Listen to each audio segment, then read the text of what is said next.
Projek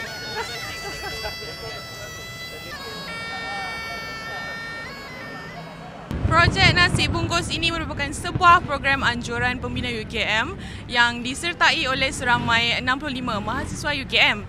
Ini adalah kali kedua program seperti ini dianjurkan dan sekarang di belakang saya sedang berlaku satu briefing mengenai pengagihan lokasi bagi agihan sumbangan kepada gelandangan ini.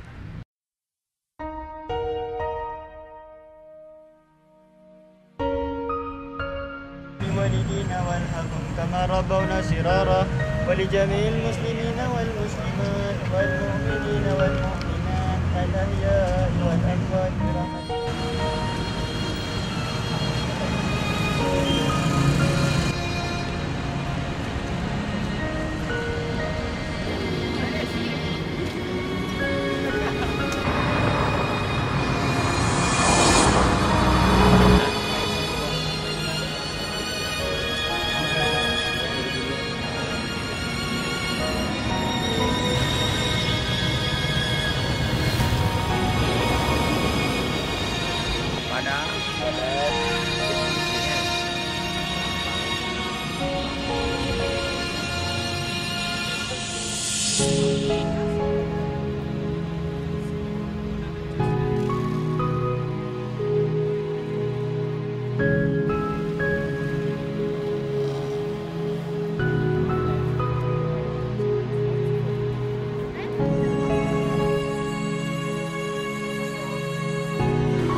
Apa yang kita lakukan pada malam ini adalah untuk kita kaitkan dengan pemuda belia.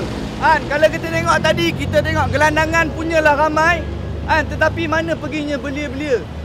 Mana perginya mahasiswa-mahasiswa?